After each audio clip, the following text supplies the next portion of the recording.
నమస్కారం అండి. పిన్నెల్లి సోదరులు మాచర్లలో చిన్న పిల్లవాడిని అడిగిన నరహంతకులు అంటారు. పిన్నెల్లి సోదరులకి మారు పేరు ఏంటంటే నరహంతకులు. వాళ్ళకి దయాదాక్షిణాయాలు లేవు. వాళ్ళకి బడుగు బలహీన వర్గాలంటే బాగా చులకన.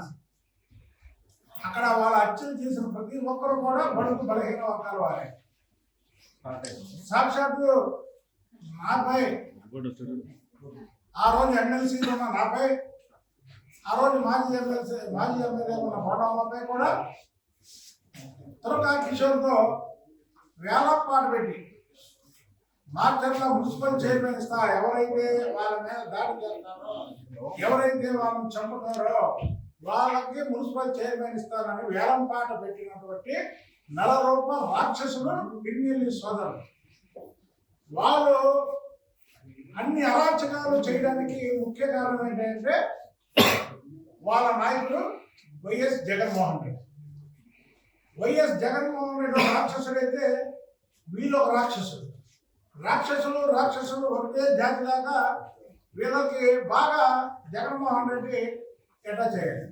ఈరోజు ఎందుకు చెప్తున్నామంటే ఈ విషయాలన్నీ సుప్రీంకోర్టు ఆదేశాల ప్రకారం ఏదైతే భారతదేశంలో అత్యున్నతమైనటువంటి న్యాయస్థానం సుప్రీంకోర్టు ఆదేశాల మేరకు పిన్నెల్లి సోదరుల్ని అరెస్ట్ చేస్తే దీని మీద ఈ రాక్షస సైకో జగన్మోహన్ రెడ్డి ఇది అన్యాయం అంటాడు, ఇది అక్రమం అంటాడు, ఇది ప్రభుత్వం కుట్ర అంటాడు.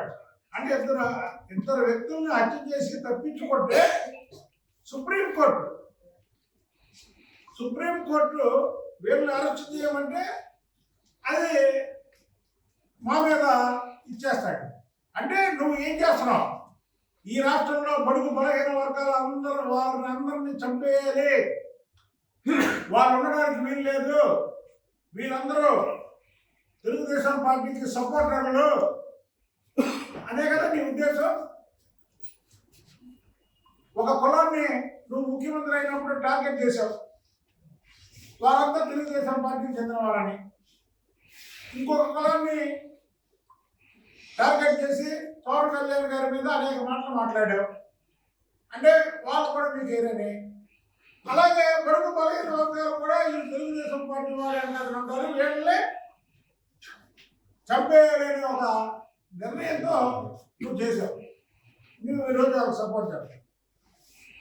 దీనికి సాక్ష్యాలు కూడా ఉన్నాయి. మా మీద దాడి చేసినప్పుడు వీడియోలు ఉన్నాయి. ప్రతి మీడియాలో అది ప్రచారం జరిగింది. అక్కడ ఒక బలహీన వర్గాలకు చెందినటువంటి చంద్రయ్య అనేటువంటి వ్యక్తిని జై వైసీపీ అని అనకపోతే మేకప్ కోసం కనిపించాడు. చనిపోవడానికైనా సత్తుపడ్డాడు, కానీ వైసీపీకి జై చెప్పడా ఆ చంద్రయ్య. అది బడుగు బలహీన వర్గాల వారి కమిట్మెంట్, అది బడుగు బలహీన వర్గాల వారికి ఉన్నటువంటి నీతి నిజాయితీ. ఇవాళ కొవ్వొత్తులు ప్రదర్శన, వీళ్ళేదో స్వాతంత్ర సమరయోధులు జైలుకి వెళ్ళినట్టు జగన్ మళ్ళీ ఒక బ్యాచ్ని నెల్లూరులో ఉన్నటువంటి మాజీ మంత్రిని అలాగే సిద్ధార్థారెడ్డిని జైలుకి వెళ్ళి పరామర్శించమని కొవ్వొత్తుల ప్రదర్శన, అలాగే జగన్మోహన్ రెడ్డి సంఘీభావం. అంటే ఏంటి రాష్ట్రాన్ని ఏం చేద్దామని మీరు ఏం చేద్దామని చెప్పండి. ఇదే చంద్రబాబు నాయుడు గారు కానీ తెలుగుదేశం పార్టీలో ఉండే ఇంత రాక్షసత్వంగా కానీ ప్రవర్తించి ఇన్ని హత్యలు చేస్తే ఇమీడియట్గా సస్పెండ్ చేస్తారు. ఆయన తప్పేం కాదు, ఆయన ప్రజాక్షేమం ముఖ్యం. ఏదో మీ పార్టీలో ఉన్నారు, నీకు బలం చేకూరుస్తారు అని చెప్పి పిన్నెల్లి సోదరులను వెనకేసుకున్నాడో నీ రాక్షస జాతిని కాపాడుకోవడం అవుతుంది తప్ప ఏమే ఒక ముఖ్యమంత్రిగా చేసినటువంటి వ్యక్తి, ఒక ప్రతిపక్ష నాయకుడిగా పనిచేసినటువంటి వ్యక్తి, ఇద్దరు వ్యక్తుల్ని చంపేసి ఇన్నాళ్ళు తప్పించుకున్నటువంటి వ్యక్తుల్ని లోపడేస్తే వాళ్ళకి సంఘీభావం జరగడం అనేది చాలా నీచమైన పద్ధతి. ఆ రోజు నువ్వు ముఖ్యమంత్రిగా ఉన్నప్పుడు ఒక ఎమ్మెల్సీగా ఆ రోజు నేను శాసనమండలిలో ఉన్నప్పుడు వాళ్ళు దాడి చేస్తే ఖండించలేదే. ఖండించవా నువ్వు? ఒక ముఖ్యమంత్రిగా ఖండించే బాధ్యత నీకు లేదా?